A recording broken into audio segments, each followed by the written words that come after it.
very few people have ever managed to leave Paul Heyman speechless. At the SummerSlam Kickoff, Oba Femi did exactly that with a chilling message for Brock Lesnar. What he said has WWE fans convinced SummerSlam just became even more dangerous. Let me break it down. Let's start right where it happened. The SummerSlam Kickoff show, staged at the Javits Center in New York, with Michael Cole running things on a platform in front of a packed crowd of fans who'd shown up for Fanatics Fest. Paul Heyman walked out to hype the biggest match on the card. Brock Lesnar against Oba Femi, locked inside Hell in a Cell. He was greeted with ECW chants the second he hit the stage. That's not new for Heyman. Fans have been doing that to him for years, needling him about the promotion he built his name on, before WWE ever came calling. But Heyman didn't just brush it off this time. He leaned into it and made a mistake. He told the fans that ECW is dead, and he wished the same for Oba Femi. Word for word, Heyman said, "ECW is dead, and I wish the same for Oba Femi." He then introduced himself as the advocate for Brock Lesnar, and said it all ends at SummerSlam because Lesnar and Oba will meet inside Hell in a Cell. That's when the lights dropped. Femi's music hit, and the whole building came unglued. He strutted onto the stage and didn't waste a second going after Heyman. Oba said Heyman had done enough talking and running. He wasn't there to trade jokes, he had a list. He told Heyman he'd done enough talking and enough running. Asked who was ready for SummerSlam, who was ready for Oba Femi versus Brock Lesnar, who was ready for Hell in a Cell, and pointed out that Heyman didn't even have the guts to stand there while he walked out. Then he went for the jugular. Femi reminded Heyman that people have called him a sleazebag, a criminal, a walrus. But now he said Heyman was just a big fat chicken. Heyman had nothing. No comeback, no smirk, nothing. For a guy who has talked his way out of every jam WWE has thrown at him for 3 decades, that silence said everything. Now here's the part that actually makes this a warning, and not just an insult. Femi didn't stop at Heyman. Before he walked off, he flipped the switch entirely, and it's worth understanding just how calculated that flip was. He told the crowd they were getting the nice Oba that day,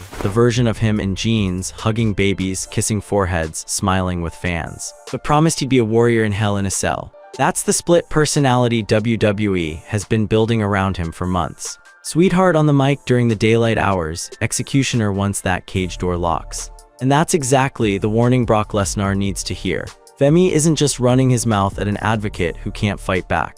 He's telling the whole world that the version of him waiting inside that cage in Minneapolis is nothing like the guy hugging kids at a kickoff show. He's telling Lesnar through Heyman that the countdown clock has started and there's no talking his way out of it this time.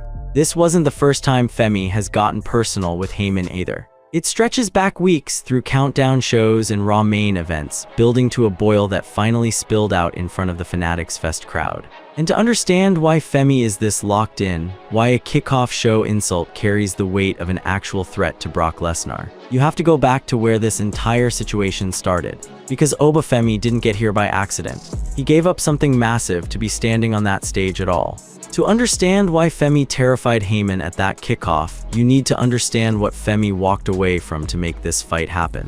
This wasn't some side program tacked onto SummerSlam. Femi torched his own coronation to get here. It started at Night of Champions. Femi won the King of the Ring tournament, beating Jey Uso in the finals. That's not a small thing in WWE. Winning that crown comes with a golden ticket. The King of the Ring winner gets to choose which champion they want to face at SummerSlam. Roman Reigns, Sami Zayn, take your pick. Femi had earned himself a genuine world championship opportunity, the kind of match that can define a young wrestler's entire career. Then Brock Lesnar showed up and blew the whole thing up. Femi kicked off Raw in Atlantic City for his coronation, ready to announce his choice, when Lesnar's music hit and interrupted him cold. It was Lesnar's first time back on WWE programming since he'd beaten Femi at Clash in Italy weeks earlier. Lesnar admitted he hadn't even been watching the show, but Heyman had been keeping him updated on every word Femi had said about him. Lesnar praised Femi for the King of the Ring win, calling it a hell of a feat, and mentioned he'd worn that same crown once, a long time ago. Then things turned. Lesnar revealed that Heyman had told him about Femi calling him names behind his back. And that didn't sit well with Lesnar. He kicked the ruler in the balls. He followed it with a thunderous F5. Femi got back up. And instead of letting Lesnar and Heyman walk off, he made a decision that had the entire arena roaring and had wrestling analysts arguing for weeks afterward. After recovering from the low blow, Femi called Brock Lesnar a name and threw down the challenge for SummerSlam. And Lesnar not only accepted, but announced it would be a Hell in a Cell match. That's when the real gut punch decision came. Raw general manager Adam Pearce pulled Femi backstage to make sure he understood what he was doing, trading his guaranteed title shot for a fight with Lesnar. Femi didn't blink. Femi told Pierce the title is always going to be there, that championships aren't going anywhere, and that he'd take that opportunity whenever he wanted, but this needed to happen, this needed to end, and he'd be the one to end it. WWE made it official right there. Oba vs. Brock, SummerSlam, Hell in a Cell, confirmed with Pierce having no choice but to ratify it. Not everybody thought it was smart. Plenty of fans and analysts pointed out Femi had just thrown away a can't-miss championship opportunity to chase a guy he'd already split with, one win apiece.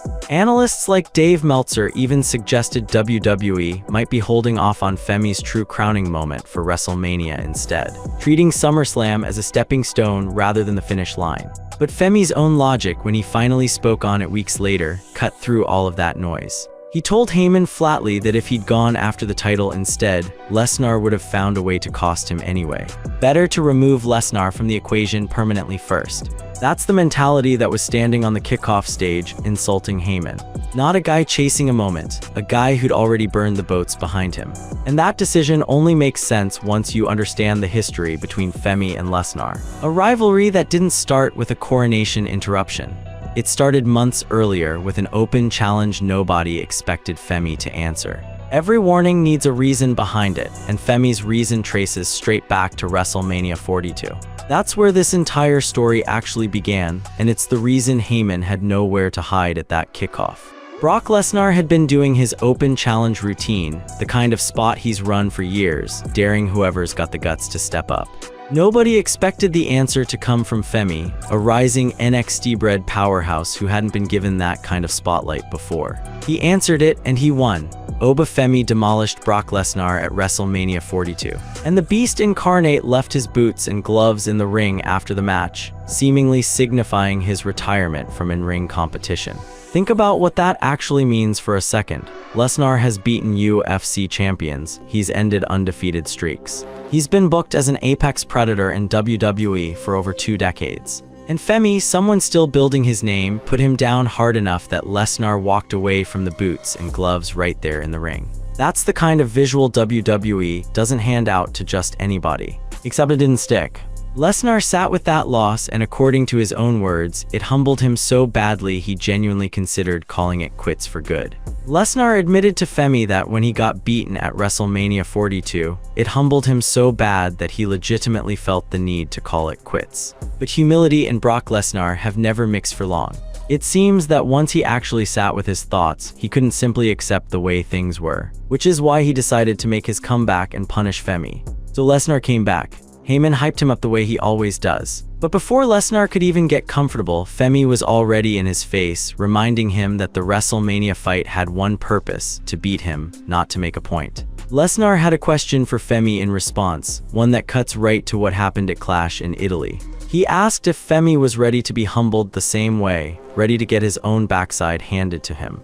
He got his answer. Lesnar won at Clash in Italy, evening the score at 1 win apiece. That's the rubber match sitting in front of both of them now, tied, personal, and headed into the most dangerous structure WWE has. No countout, no disqualification, no running. That history is exactly why Femi's kickoff comments hit different than typical trash talk. This isn't a rookie popping off at a legend's mouthpiece for a reaction. This is somebody who's already beaten Lesnar once, already been beaten back once, and knows the third fight settles who the real threat actually is. When Femi told the crowd he'd be a warrior once that cage door shuts, he wasn't selling a t-shirt slogan. He was reminding everyone watching that he's the only person alive who's put Brock Lesnar's gear in that ring and made him think about walking away for good. And that's precisely why Heyman panicked at the sight of him. Heyman has spent his entire career selling fear on behalf of whoever's standing next to him. But you can't sell fear about a guy who already lost his boots to the man standing in front of you. Every insult Femi threw, the sleaze bag line, the criminal line, the walrus line, capped off by calling him a big fat chicken, landed because Heyman had no counter. His guy had already been humbled once by this exact opponent, and Femi knew it. That kind of history is dangerous for Lesnar heading into Minneapolis. But WWE didn't just let this rivalry simmer on words alone.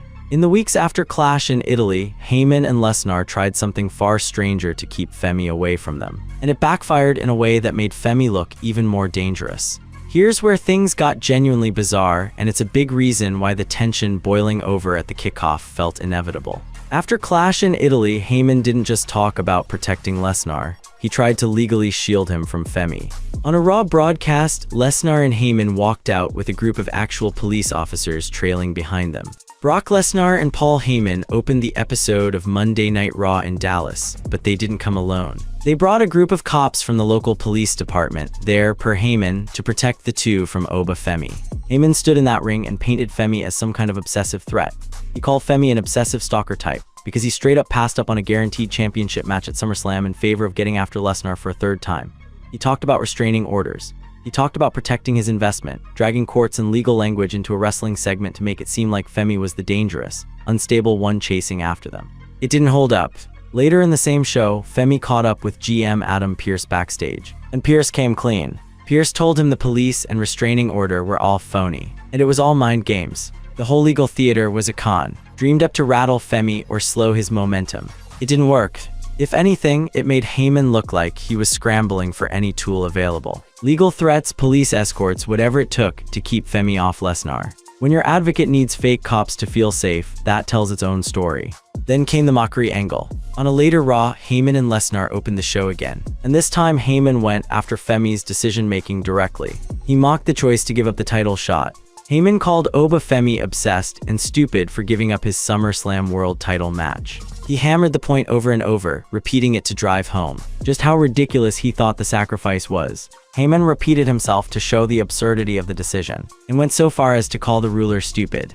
Femi didn't let it slide. When his music hit and he walked to that ring, the crowd noise alone told you which side they were on. He tore through obstacles Heyman and Lesnar had set up to slow him down, then delivered the line that's been repeated across wrestling media ever since, pushing back directly against Heyman's claim that he'd been foolish. He told Heyman that Heyman had the audacity to say he stupidly threw away a title opportunity, when they both knew Lesnar would have cost him that title match anyway.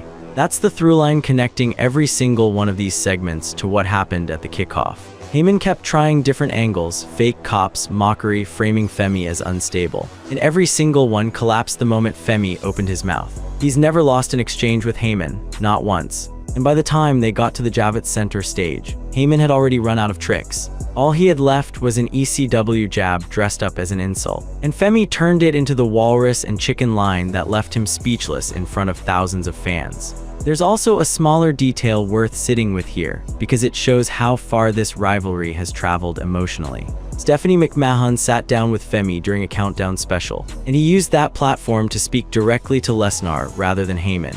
He laid out point by point everything he saw as cowardice on Lesnar's part. Walking away, faking retirement, hiding, running, even the fake police stunt. He said Lesnar was the one who lost at WrestleMania, the one who fake retired, the one who walked away, the one who's been hiding, the one who's been running, the one doing the fake police thing, him, not Femi. Then he delivered the line that's become the actual thesis of this entire build. He told Lesnar the tides are changing, so fast Lesnar doesn't even realize it. And that comes SummerSlam, Lesnar isn't the one locked in there with Femi. Femi is the one locked in there with Lesnar. That's not a rookie trying to get under a legend's skin for a reaction.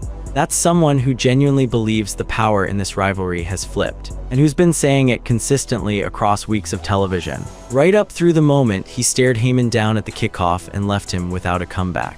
So where does all of this actually leave Brock Lesnar heading into Minneapolis? Because everything that's happened, the WrestleMania upset, the fake retirement, the F5 in Atlantic City, the fake police escort, the mockery on Raw, and finally that kickoff moment where Heyman had nothing to say. All of it points toward one Sunday night inside a steel structure in Lesnar's own hometown.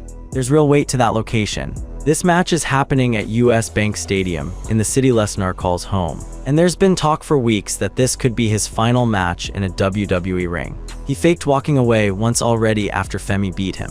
If Femi beats him again in his own backyard inside Hell in a Cell, there may not be another chapter left to write. That's the kind of stakes that turn a kickoff insult into something closer to a warning than a soundbite.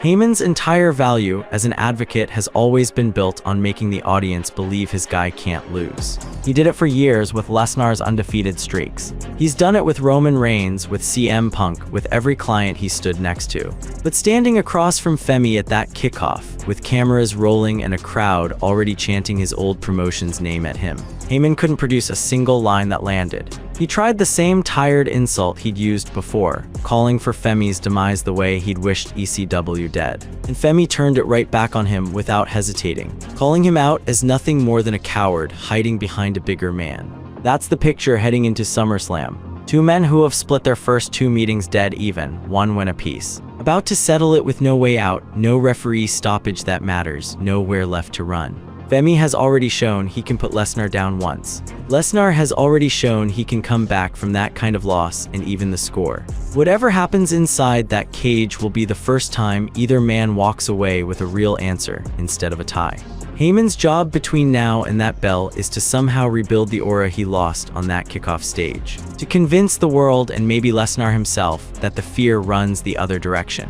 Based on everything that's happened since Femi first answered that open challenge, that's not going to be an easy sell. Every trick tried so far, the legal theater, the mockery, the insults, has ended the same way. Femi answers and Heyman goes quiet. Whatever's left to say, both men will have to say it inside the cell. And based on how things have gone every time these two have stood face to face this year, whoever's still standing when that door finally opens is going to be the one who gets to write the ending to this whole rivalry.